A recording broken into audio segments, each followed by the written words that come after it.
Friends, मैं नाम सूर्य है और आप देख रहे हैं बॉलीवुड क्रेजीज। अजय देवगन का आज बर्थडे है। 50 साल के अब हो चुके हैं, यानी कि 50वां बर्थडे है अजय देवगन का। ये अपने आप में एक बहुत बड़ी उपलब्धि है as an actor, as a person. और अजय देवगन की लाइफ के कुछ चीजें जो मैं शायद मेरे एक्सपीरियंस से जानता हूं वो आपसे शेयर करना चाहता हूं। मैं बहुत ज्यादा उनसे कभी उन्हें मैं जब रिपोर्टर था तो उन्हें देखा नहीं था फील्ड पे, लेकिन एक दफा ही देखा था।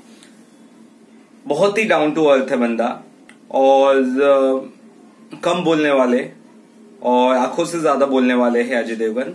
ऐसा मतलब वो बोलते ही लोग, बट एक्चुअली में वैसे ही है। और काम एंड कंपोज, ऐसा लगेगा नहीं कि कोई सुपरस्टार आया, एकदम काम एंड कंपोज रहते, एकदम डाउन टू अर्थ। ठीक है, एक ही दफा उन्हें देखा था मैं। अब जहां तक बात की जाए अजय देवगन की कैरियर के बारे में, 1991 में उनकी फिल्म आई थी फूल और कांटे। उस फिल्म ने इतिहास रच दिया था। उसी दिन रिलीज हुई थी लम्हे, फिल्म अनिल कपूर की। और अजय देवगन ने शायद एक किस्सा एक बार कहा था कि अनिल कपूर ने उसे कहा कि तभी तो नया है, तू नहीं जानता इंडस्ट्री में, कोई ज्यादा शायद नहीं टिक पाता, मे बी, और हमारी फिल्म के आगे तो अगर तेरी रिलीज होगी उसी दिन तो तेरी फिल्म चलेगी नहीं, है ना, चलिए डूब जाएगी। लेकिन यशराज की फिल्म होने के बावजूद लम्हे फ्लॉप हो गई। It's one of the rare flop film, यानी कि यशराज की फिल्म फ्लॉप नहीं होती ना के बराबर। तो उस दिन जब रिलीज हुई थी फूल और कांटे के साथ, तो लम्हे फ्लॉप गई थी और फूल और कांटे ने इतिहास रच दिया था। ठीक है, तो ये कहानी शुरुआत हुई थी क्लैश से ही अजय देवगन की। 1992 में आई थी जिगर, है ना। कमाल की फिल्म थी, वो भी बढ़िया बढ़िया फिल्म थी। अजय देवगन का एक थोड़ा क्या काफी एक्शन लुक हमें नजर आया उसमें। 1994 में आई थी विजय पथ तब्बू के साथ, कमाल की फिल्म थी। इतिहास आई फिल्म। और उसी दौर में आई थिंक कच्चे धागे आई थी 1990s में, 1999 या 8 में हम दिल दे चुके सनम आई। और एक जख्म फिल्म भी आई थी उनकी उसी दौरान 1987 में, जिसने उनका एक कैरियर को ही पूरा चेंज कर दिया था। और आई थिंक पहली बार उन्हें नेशनल अवार्ड भी जख्म के लिए ही मिला था। ये मैं बोलते जाऊँ, मैं मन में जो आ रहा है, तो कहीं गलत हो तो बाद में माफी चाहता हूँ। तो जख्म फिल्म महेश भट्ट ने बनाई थी, उसे नेशनल अवार्ड मिला था, आई मीन अजय देवगन को बेस्ट एक्टर का। कैसा था, उसके पहले एक्शन फिल्म कर रहे थे अजय देवगन, जैसे बाकी एक्टर्स 90s के दौर में ज्यादा एक्शन फिल्में कर रहे थे। एटलीस्ट जिससे हम 30 साल पूरे कर चुके हैं अभी फिल्म इंडस्ट्री, उन सभी की बात कर रहा हूँ। तो अजय देवगन भी उसी तरह से एक्शन कर रहे थे, लेकिन जख्म फिल्म से उनका जो इंटेंसिटी ऑफ एक्टिंग है वो निखर के सामने आया। एक अलग ही एक्टर के तौर पर वो उभरते फिर नजर आए। उसके बाद से कई सारे सीरियस रोल मिलने लगे उन्हें, बढ़िया बढ़िया। और आई थिंक हम दिल दे चुके सनम भी में भी यही रीजन होगा, जब सलमान खान के साथ ऐश्वर्या राय बच्चन, और ये कमाल की फिल्म थी। उसके बाद the legend of Bhagat Singh के लिए उन्हें नेशनल अवार्ड मिला, कमाल का रोल निभाया था भगत सिंह का उन्होंने, अजय देवगन ने। और उसके बाद आई थिंक मुझे नहीं लगता है कि कहीं अजय देवगन रुके। थोड़ा बहुत उसके बाद उन्होंने कॉमेडी की तरफ रुख अख्तियार किया। 2006 में जब उनकी एक फिल्म आई थी वो थी गोलमाल के सीक्वल में भी अभी तक 2-3 फिल्में आ चुकी है, गोलमाल 4 भी आ चुकी है, सब अच्छी चली है। उसके बाद उनकी लाइफ में वही एक्चुअली रोहित शेट्टी उसी टाइम में आए थे 2004 या 2005 में।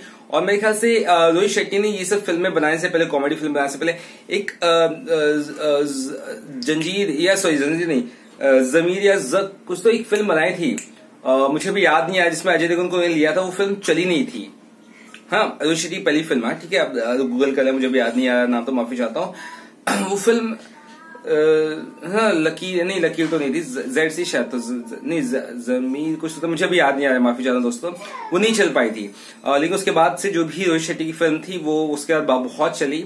और कॉमेडी के जनर में तो अजय देवगन ने नाम ही कमा लिया था। वापस से वो सिंघम के तौर पे नजर आए। और सिंघम के तौर पर मैं आपको याद बता दूं कि सिंघम जब रिलीज हुई थी उसका कुछ बज नहीं था, मार्केट में पता भाई कैसी होगी फिल्म, किसी को कुछ पता था नहीं गया, जो लोग गए थोड़े से देखते, लेकिन जो लोग फिल्म देख के निकले उसके बाद, माय गॉड, 2 लोग बहुत फेमस हुए, एक तो अजय देवगन और एक दूसरे जो फेमस है प्रकाश राज।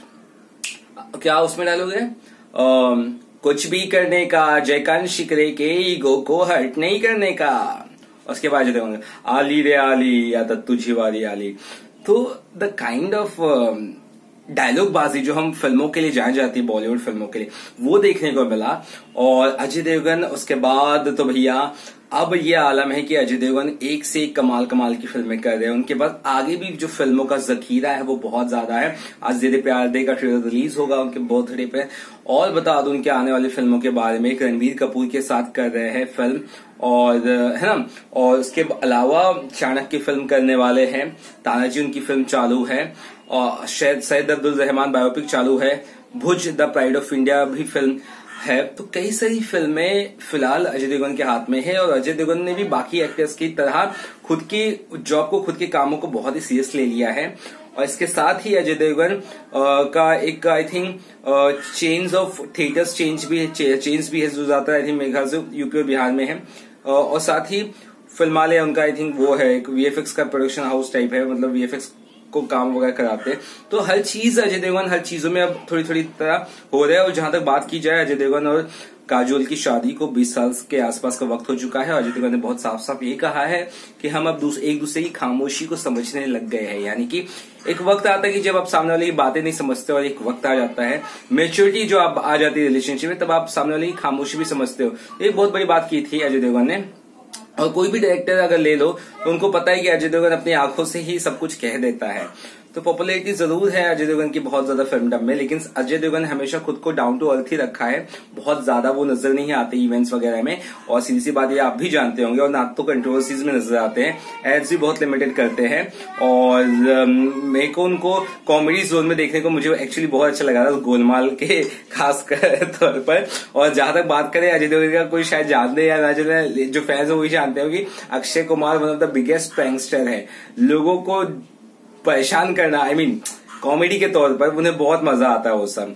और यही नहीं, अक्षय कुमार ने डायरेक्टर के तौर पे भी हाथ आजमाया, और शिवाय उन्होंने डायरेक्ट की थी। और आपको बता दो शिवाय आई थिंक दिल क्या करे भी शायद डायरेक्ट की थी, अगर मैं गलत नहीं हूं तो। दिल क्या करे और यूमी एंड हम भी आई थिंक, अगर मैं यहाँ पे कहीं गलत हूं तो मुझे माफी चाहता हूँ। दिल क्या करे उनकी शादी के बाद तुरंत फिल्म आई थी 1999 में, शायद या है ना, उस तरह के आसपास आई थी, और कमाल की फिल्म थी। और यहाँ पर हाँ, यूमी हैन थोड़ा उतना मुझे नहीं पता, उतना मैं फिल्म शायद देखा नहीं था, उतना शायद चली कि नहीं वो भी नहीं आइडिया मुझे। बट हाँ, शिवाय जो उनकी फिल्म थी ना, वो वन ऑफ माई फेवरेट्स है। ये बाकी है, ये इसका अलग ही दिल में जो प्यार है शिवाय का, वो मेरे अलग है। और ये फिल्म अजय देवगन के बहुत करीब भी है, क्योंकि अजय देवगन खुद शिव जी के बहुत बड़े भक्त है, और उनके बॉडी पे टैटू भी आपने देखा होगा शिव जी का। और सिंघम का एंट्री सीन आपको याद हो जाता है, पानी से निकलते हैं ना। तो अजय देवगन ने हर चीज ट्राई की है, इस एज में भी फिट है, फाइन है। उनकी बेटी है नायसा, सबसे बड़ी बेटी, आई मीन दो ही बच्चे ना, एक नायसा युग छोटा है, लेकिन ज्यादातर दोनों के साथ वक्त बिताना पसंद करते हैं अजय देवगन। लाइफ पूरी एकदम सेट कर ली है उन्होंने, मेहनत की है अपने दम पे, और 30 साल फिल्म इंडस्ट्री में करीबन निकाले हैं। और जहां तक पिताजी की बात करें, उनके पिताजी वीरू देवगन जो थे, वो एक स्टंट कोऑर्डिनेटर थे, यानी कि स्टंट डायरेक्टर जिसे हम कहते हैं, मतलब एक्शन सीन्स या स्टंट जो करना था वो उनके पिताजी करते थे। और वो one of the respected stunt directors थे बॉलीवुड के, जो बहुत ही डिफिकल्ट काम होता है स्टंट, सभी को पता ही है। तो वो उन्होंने किया था। तो ओवरऑल देखा जाए तो अजय देवगन जो आई थिंक इंटरव्यूज में उन्होंने कबूला कि वो अपने पिताजी से बहुत ज्यादा बातें नहीं करते थे, जो एक बच्चा और बाप के साथ होता है ना, हम भी शायद अपने पिताजी के साथ उतना बात नहीं करते जितना हम अपनी मम्मी के साथ बात करते, तो मैं भी उसी तरह से था। लेकिन हाँ, जरूर हम भी इज्जत करते अपने पिताजी की उतने ही जितने माताजी या सभी की करते, तो वैसे ही अजय देवगन भी इज्जत बहुत करते थे, और उनके लिए वो अपने बेस्ट मैन जैसे थे उनके पिताजी, because he was actually stunt director, मतलब कितना डिफिकल्ट जॉब होता है। तो ये अजय देवगन ने अपना हाई और लो दोनों ही एंड देखा है लाइफ में और फिल्मों में भी, लेकिन अजय देवगन रुके नहीं, एक बड़ी बात है। और अभी भी अजय देवगन जिस मुकाम पर है उसके लिए उनका हार्डवर्क, उनका डाउन टू अर्थ एटीट्यूड और उनकी एक जो सोचने की भावना है, सोचने का जो एक तरीका है, वो सब चीजें भी मैटर करती है। उसके बाद ही अजय देवगन इस मुकाम पे पहुंचे, क्योंकि 30 साल इंडस्ट्री में रहना और राज करना, और आपकी फिल्म आए तो लोग भर भर के देखने आते हैं, वो एक बड़ी बात है। और अजय देवगन मास हीरो है, मास हीरो उसे हम कहते हैं जिसे ना केवल मल्टीप्लेक्सेस वाली ऑडियंस देखती है, बल्कि उसे सिंगल स्क्रीन वाली ऑडियंस भी देखती है। यानी छोटे छोटे शहरों में, छोटे छोटे गांवों में बहुत सारे फैंस हैं अजय देवगन के, और इसलिए मुझे लगा इन सभी फैंस के लिए मैं भी उनमें से एक फैन हूं, वीडियो जरूर बनाओ अजय देवगन के लिए। तो भैया हमारी बॉलीवुड के टीम की तरफ से अजय देवगन को वेरी हैप्पी बर्थडे। आपको भी आपकी जो राय होगी, आपकी कुछ यादें होगी अजय देवगन सर से जुड़ी हुई, उनकी फिल्में जो पसंद आई होगी या जिससे आप उनके फैन हो गए हो, कुछ भी अगर कहना हो तो इस कमेंट बॉक्स में जरूर कहिएगा। देखते हैं कैसे कमेंट्स आते हैं। माफ करना, थोड़ा वीडियो ज्यादा बन गया, लेकिन क्या करें, दिन भी स्पेशल है तो बातें करते करते वक्त लग ही जाता है। इस वीडियो अच्छा लगा तो चैनल को सब्सक्राइब करना ना भूलिएगा। चलिए फिलहाल कितना ही।